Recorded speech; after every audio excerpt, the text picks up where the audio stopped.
Well, how's everybody today? I guess I'm going to make a quick video. This is going to be kind of out of order, but to be what's relevant for today, I'll put this on with some other something else I had planned. But anyway, today's Monday, what, the 5th? And I guess I'm ready to shell corn. All I got to do is spin the picker over and oil them chains, and that'll be ready to go. And I shouldn't show this, but the wagon's ready to go. I'll get more in detail about that in probably the next video. And so I went today and tested my corn again. And what was the last time? Was it? Wasn't last week, it was the week before. I don't forget if it was the Thursday or Friday. You can go back and see what video it was. Probably doesn't give the exact date. But anyway, the corn behind the house was testing 27%. And I took it today and it tested 18%. So we're pretty much good to go on that. I don't have to wait any longer. It ain't gonna cost me all that much to dry that. And this is the corn down to my cousins. I'm a little bit surprised at this. Of course, this was planted a week later. That's 104-day corn. This is 95-day. I think it was 95, 98. And this is 22%. And it's small kernels. This field could be fun. I almost can guarantee I'd have no choice but to shell that. The question is, how's it going to shell out? Because them ears that I picked down there, them cobs are just so goddamn spongy, punky. I mean, I don't want to say they're rotted, but they're soft. And I don't know how well it's going to shell off. Of course, it gets a little bit dry here. It'll be the end of the week or next week before I get down there anyhow. But it's might end up with a lot of cob in it. I'm going to be a learning curve on how to get that adjusted and make sure it gets it cleaned out. Maybe it won't be as bad as I think, but there ain't going to be as much down there as I thought. It could be fun picking that because most of them ears are barely above my knee or near my knee, so I don't know. I might lose quite a bit of it. I don't know. Small ears. Now what I shelled here today, I shelled a different part of this field, and the ears are smaller than what I shelled there 2 weeks ago, week and a half ago. So it might not yield as much as I think, or hope it'll yield anyhow. I was just thinking here today, if I can get this off behind the house, take that somewhere and sell it for what's down to my cousins. Well, I got 2 bins there. If it gets it down dry enough, there's a problem. I can't have no way to put air on it if it gets down, so it is down to 16. I can fill them bins, I guess. I have to borrow an auger from the neighbor down here. I'm sure he'll let me. But, so it's all just a matter of wait and see here now. We'll get what we get. So, like I say, today I'll go over all the rest of this in the next video, but what I just got done doing is painting this with slip paint. Easy Glide, whatever the hell they call it. It's graphite paint. It's supposed to help everything slide out easier. So we're good to go on that. Still haven't found a chute. Like I say, where I'm going to take it, I probably won't need it. So won't need to worry about it this year, but I'm going to... Well, I found 2 on eBay. They got some wishful thinking. They're both out in Indiana. Well, actually 3. One guy has 2 chutes. This wagon is 28 3/4 across, and the one chute was 31. Yeah, them 2 were 31 inches. He wants $60 for them, but it's $70-some shipping. And the other guy's got a chute, looks like it came off a J&M wagon. It was yellow. He wants $100 and $104 shipping. So I said, I'm pretty sure I can go to a machine shop and have one bent out for 40 or 50 bucks. So that'll be the next thing we're about, and repainting that wagon hopefully next year. So let me get this paper out of the truck here for a second. Yeah, I'll show this. This is Troyer Growers. This is where I'll probably be taking the corn. It's a little bit closer than the local feed mill I would take it to normally. It's kind of a wash one way or another because, okay, this corn is tested 18%. They're going to charge me 21 cents to dry it. They got to dry it down to 15%. So they're going to take 21 cents for that. The co-op told me 27 cents. And this 22% corn will be 37 cents. And I think they were 42 cents or something. I can store it over here for 30 days, free of charge.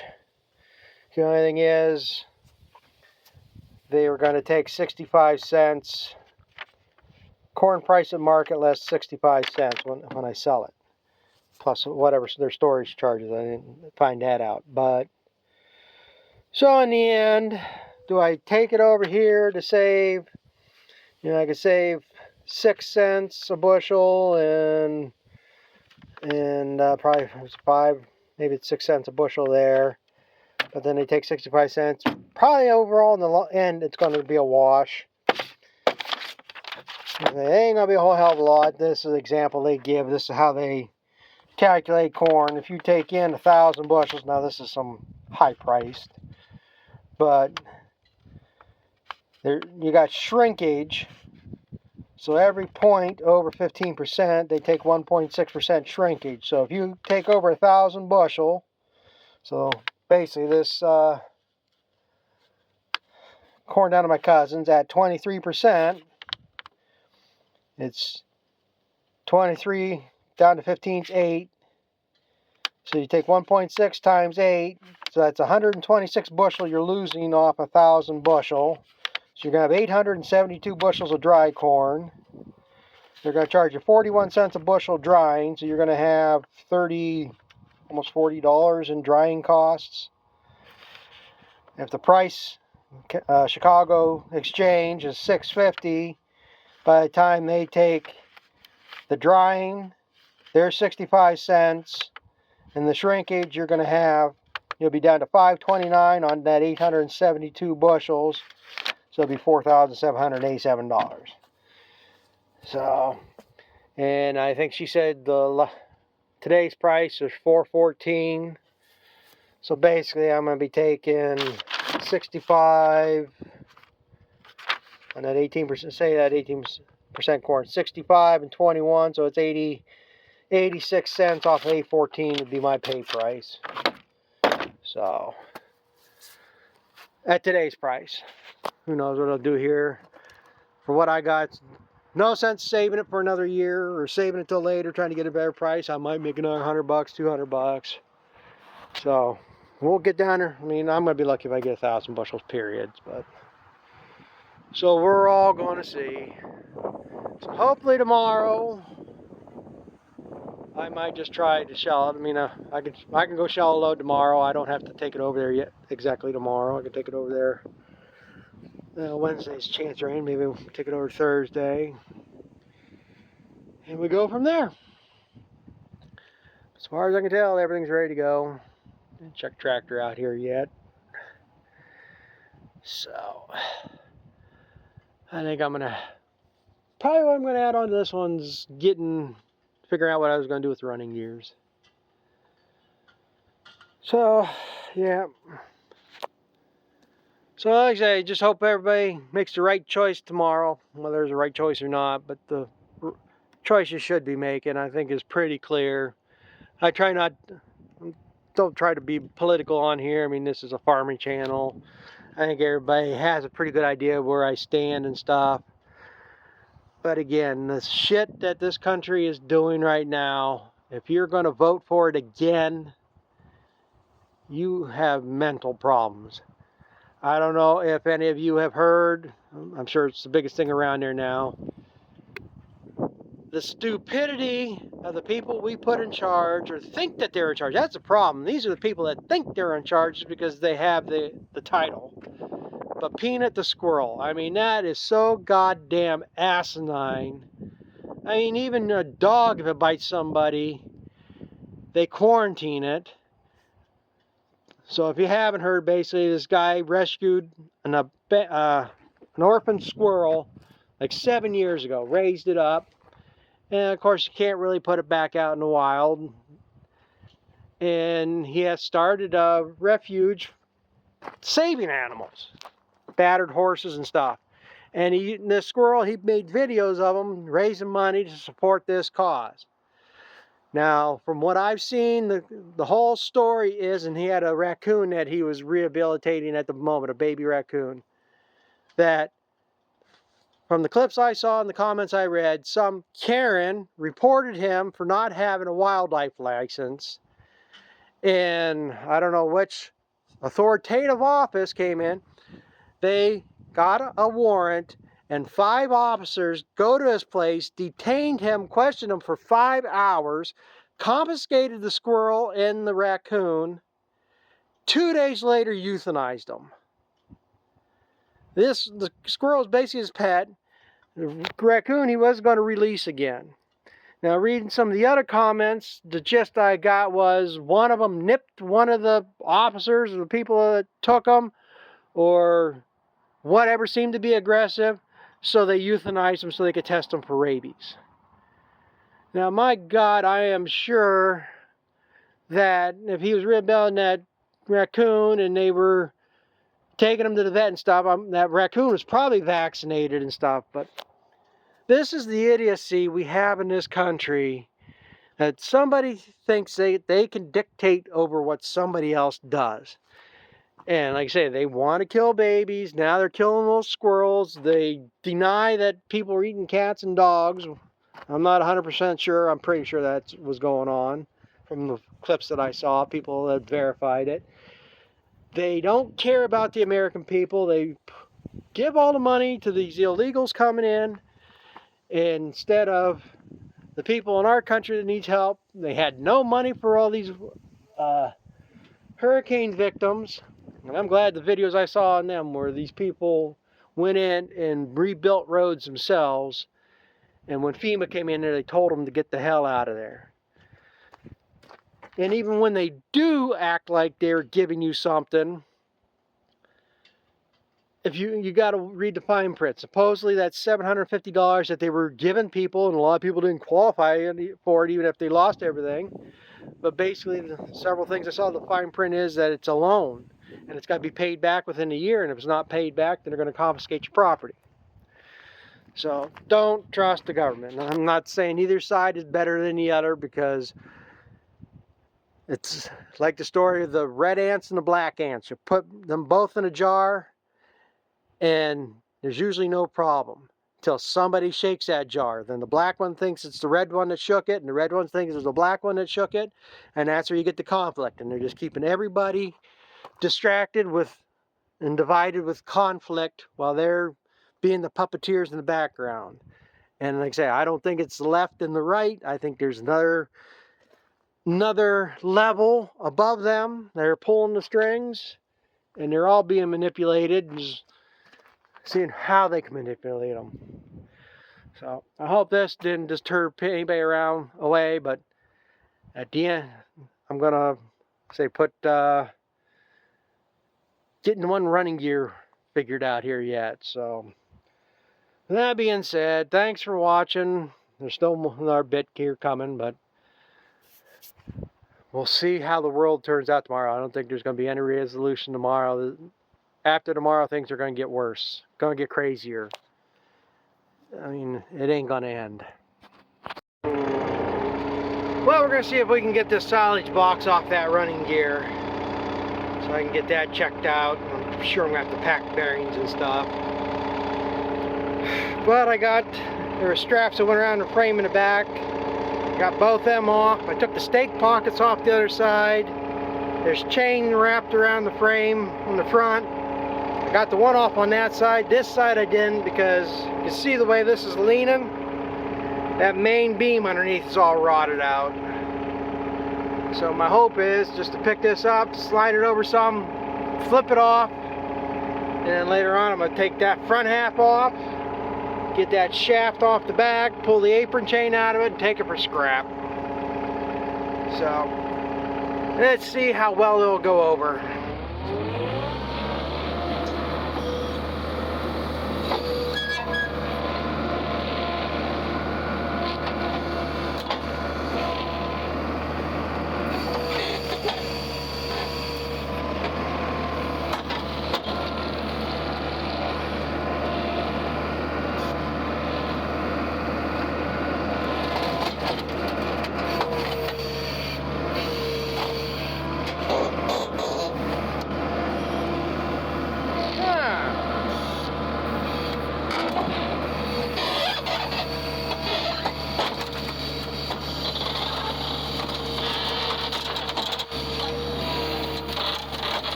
Yeah, that was a little bit sketchy, but kept hooking, couldn't get it quite off. And you can see a chunk of wood that came out of that frame. Yeah, let's see if we can pick that up out of the dirt.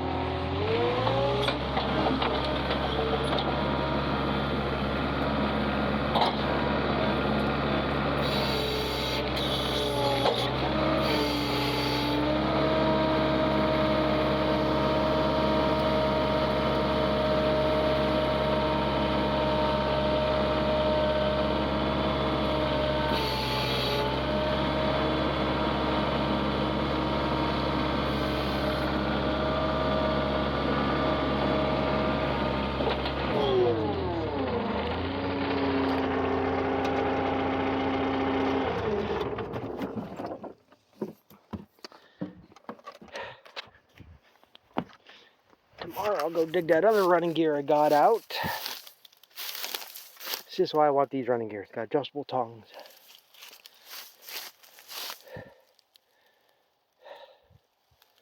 Yeah, I gotta get. Now that tire's over on the chopper, so that ain't a big deal. I'm probably gonna have to get all new tires. Either that one's junk. Well, I can crush that one and ripped it up.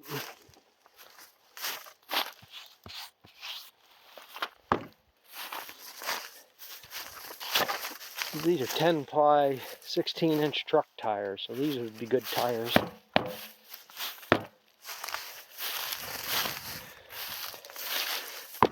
If I'm hauling corn.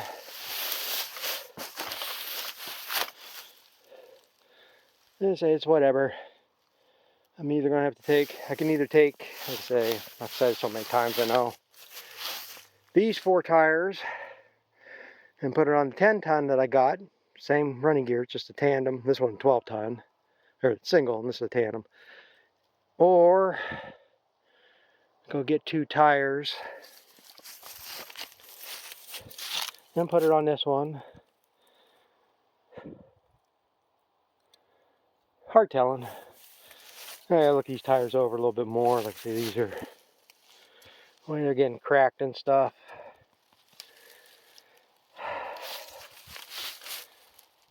I bought this running gear back when it was Quality Farm and Fleet, so you know how long ago they were around. That's how these tires are rolling out, because they were used truck tires. So they're probably getting pretty well dry rotted. Come back out here and take that off.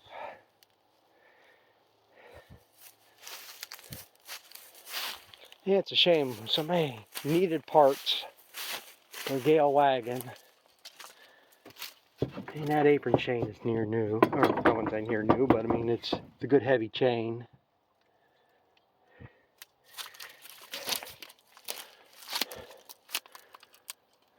I don't know if I wonder if it's the same size chain in the 960s, 970s.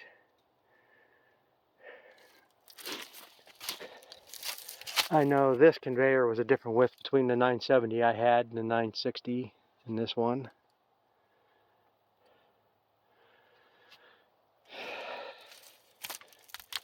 But, and then we'll just take the rest of this and throw it on that pile of plastic over there and torch it and see how much of each I can burn up.